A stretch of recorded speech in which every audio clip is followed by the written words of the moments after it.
I was in our nursery school this week, lighting the menorah for our toddlers.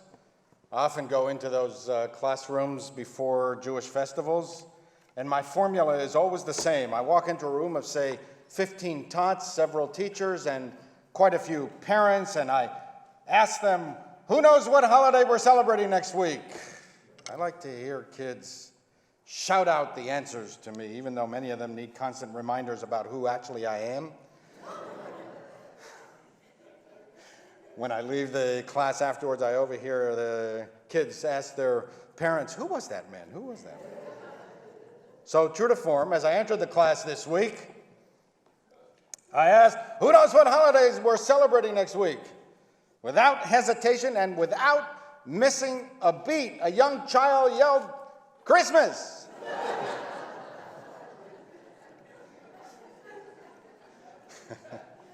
Which brought back memories of my first Hanukkah ever as a newly ordained, young, and green in judgment rabbi. I was tasked with explaining Hanukkah to children in the religious school and teenagers in the youth group. Remember that, Jessica?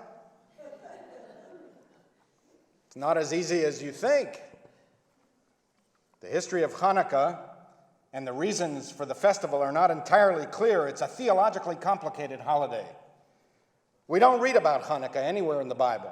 It was added to the Jewish calendar only later and reluctantly at first. Our sages debated its relevance and its underlying message for centuries. We still do.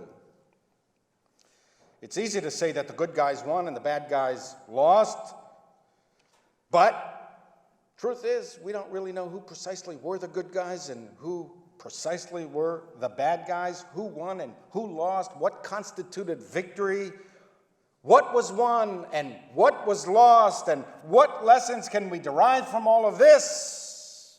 These are not certain even now.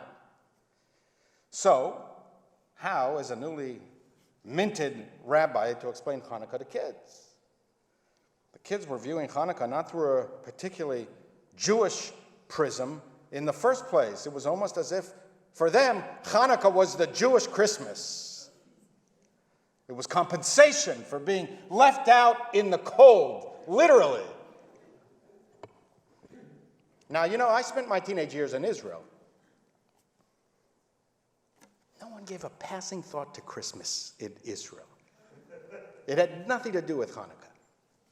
For Israeli Jews, the ethos was, we're the new Maccabees, fighting for freedom in the face of overwhelming odds. For Israeli kids, Hanukkah is about jelly donuts. How many donuts you could stuff your mouth without fainting? That was the measure of strength and courage in Israel in the celebration of Hanukkah. That was what every child wanted to emulate. Stuff those jelly donuts in your mouth and think of how many could Judah Maccabee have eaten.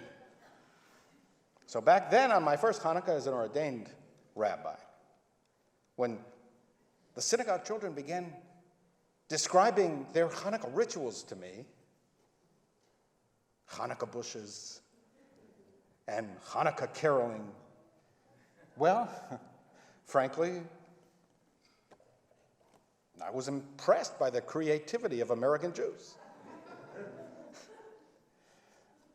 Our rabbinical seminary did a good job in teaching us about the history of Hanukkah. I knew quite a lot about that. But no one ever taught us about Hanukkah bushes, let alone how to respond to Jews who were convinced that Judah Maccabee had a Christmas tree in his house. So when I suggested to those kids that Hanukkah was established at least 2 centuries before Christianity was even born, and that I Had a Little Dreidel is not a song about decorating Hanukkah bushes with a spinning top on top, it didn't take long before a mini revolt erupted in the sanctuary, in the synagogue. Parents complained rather noisily about me to the senior rabbi. Who is this new rabbi? Where did we get him from? Did you hear what he's teaching our kids? Now our kids are coming home from religious school all confused about Hanukkah. I was convinced that my rabbinic career was over before it even started, strangled in its infancy by forces beyond my comprehension and compensation. So I've learned a lot in the past 30 years. I've learned how to control my emotions better. I've internalized that not every statement requires a response. But I haven't really learned how to deal with this Hanukkah and Christmas issue any better. I might have even regressed in 30 years. All of us, we have these little quirks in our personality, and this must be one of mine. Winston Churchill defined a fanatic as one who won't change his mind and won't change the subject. What can you say about me? I've never changed my mind on this question, and I can't seem to change the subject. The central message of Hanukkah is the insistence on distinctive Jewish survival. Out of the mist and the mystery of history, the one clear reality was that back then Judaism was on the verge of disappearing. Hellenistic culture was overwhelming. Were it not, and in some inexplicable way, these fundamentally flawed Hasmoneans, they ended up, for a brief moment in time, as the vehicle through which Judaism survived.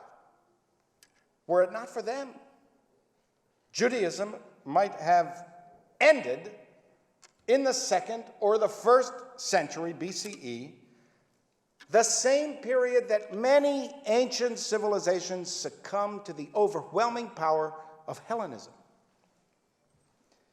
There's a basic Jewish stubbornness built into the emotional fabric of Hanukkah. Dafka, as we say in Hebrew. Dafka, just because I want to and you don't want me to. You want to destroy the Jews? Dafka. We will double our efforts to survive. You want to disenfranchise Jews, delegitimize Jewish self-determination? Dafka. We will assert our own distinctiveness just because we want to and you don't like it. And not only that, we will emphasize our distinctiveness, not only by observing that new American Jewish ritual of Chinese restaurants on Christmas Eve,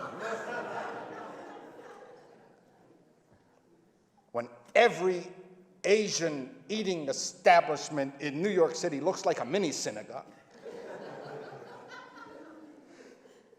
It's the most amazing thing. You should try it, But also by observing that unique Hanukkah ritual called Pirsum Hanes, which means publicizing the miracle.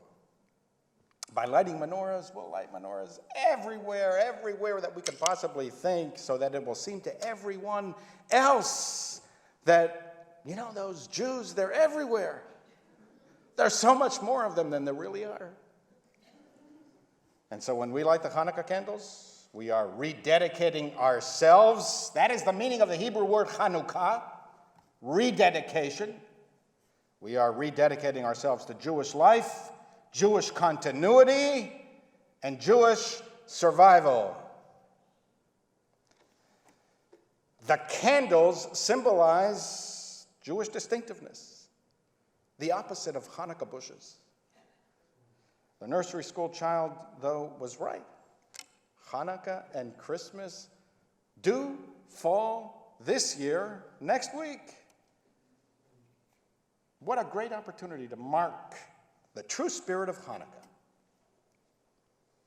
'Twas the festival of Hanukkah, and all through the night candles were burning with bliss and delight.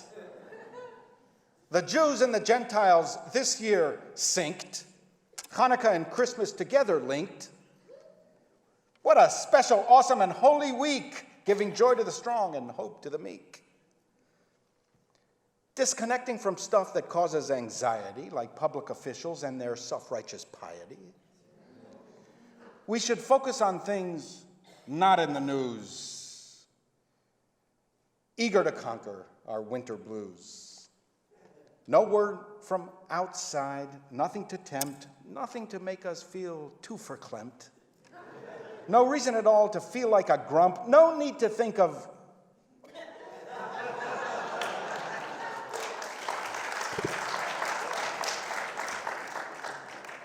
just thankful and happy to be alive, filled with hope to seek and to strive, acting to bring some extra spark to those who live their lives in the dark, praying next week hard and deep, God is not dead, nor doth he sleep. Sunshine and warmth will return again with peace on earth and goodwill to men. And so, as we close out another December, we should take special care and always remember, we are the Jews, we started it all. The Maccabees saved religion for all. Way before the birth and the Hollis, Mattathias refused to throw in the tallis. They wanted freedom for all wherever they sit. That was the spark on that day that was lit. That is what we commit to today, freedom for us and for those far away. That is the point of our deep dedication and the reason for our sincere supplication. That is the lesson of the candles burning to keep Jews alive while the world is turning. We were so often shown the stick and the rod, but we are still here, and that is from God. After all of our hardships and trouble and fright, to see Jews alive, what a sight. So when Noel rolls around, what should we do? We should go to the shul and pray Baruch Hu. Please rise.